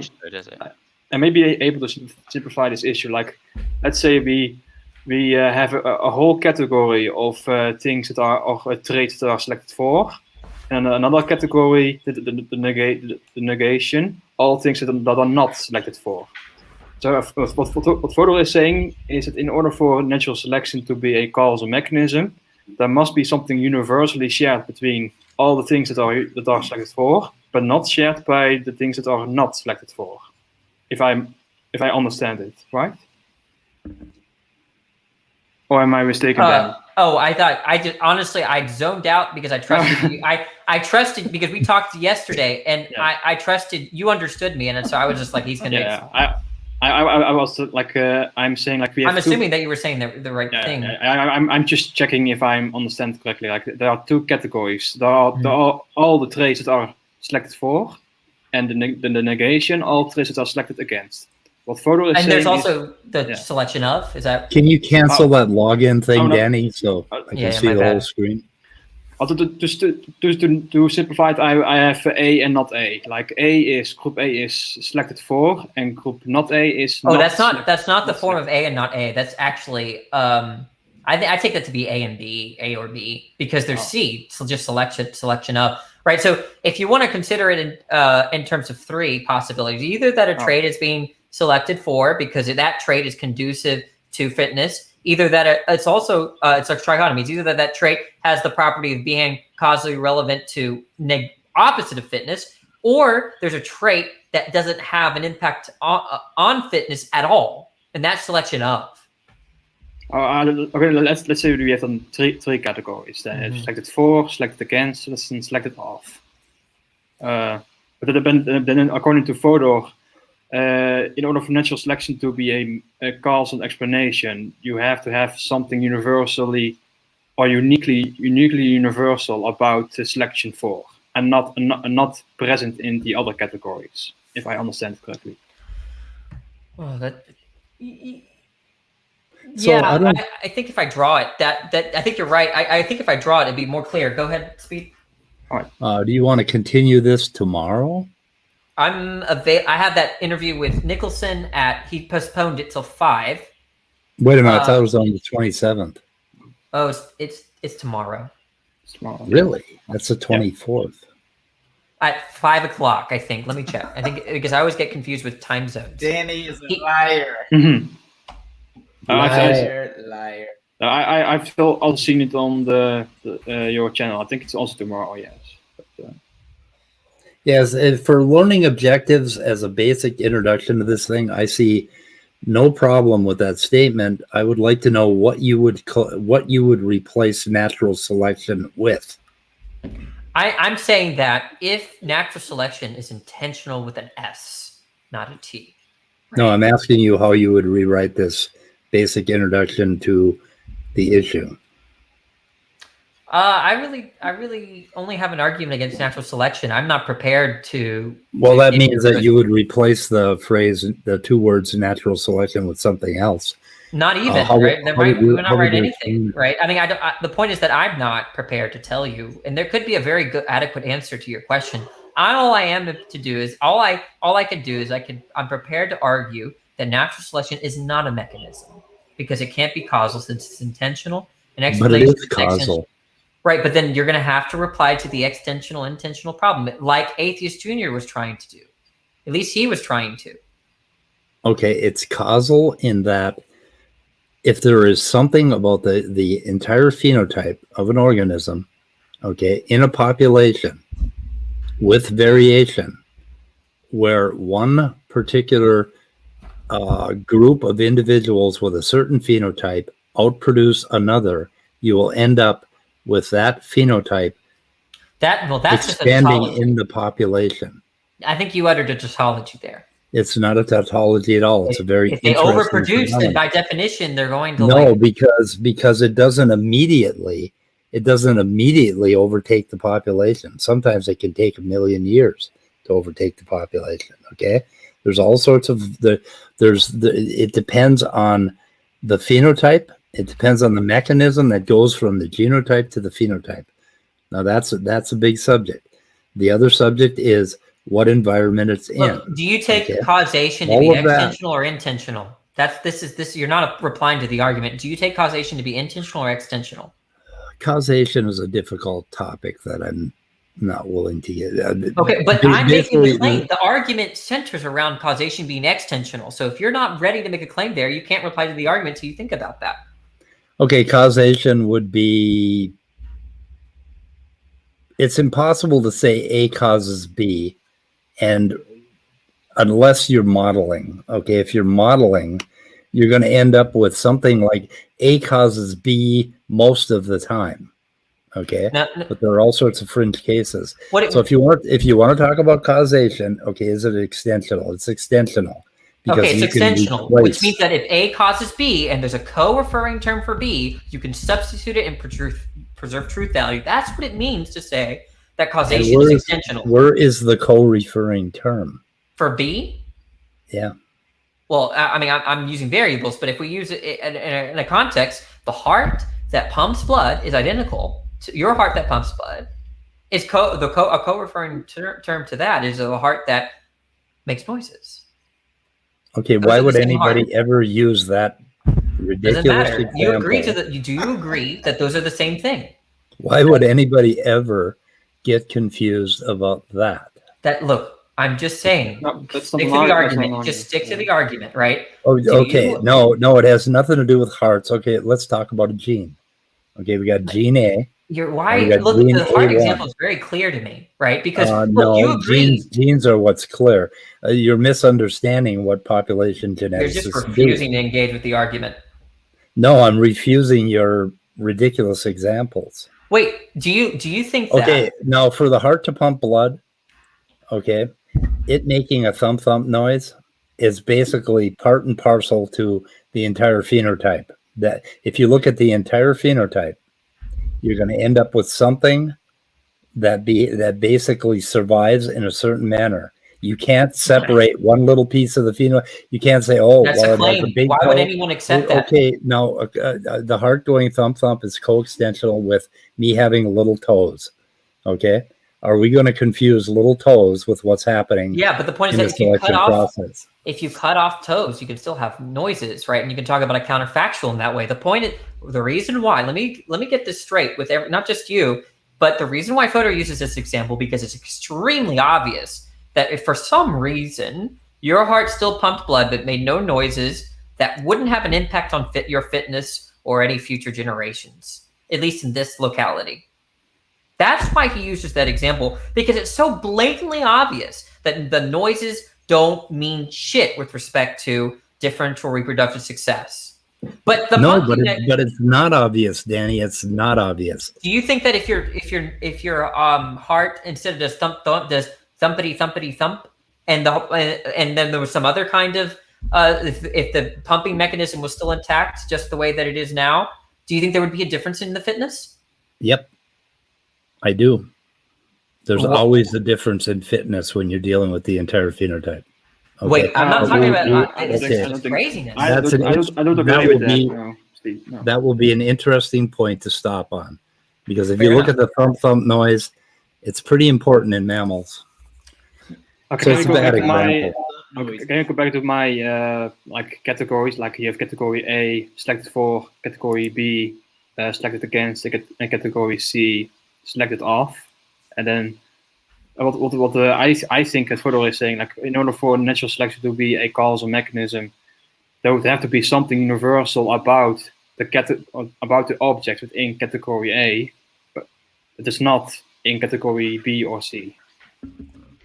Well, surely it would be that if thump noises were hindering reproduction, then they would be selected against, wouldn't they? Obviously, Fodor's going to assent to that, but it's just okay. Good. I'm just catching up. Okay, my bad. I should have not talked to you that way. I should have not talked to you that way. That was my bad. The point is that we have to table this. We have to end the stream right now. I've got something I've got to get to. Okay. And I have another meeting. I would grant you then that the two are coextensional anyway. We can continue this at another time. So goodbye, cruel world. We're ending it. Okay, guys? Yeah, I'm thumping you today. Thumping. Subscribe to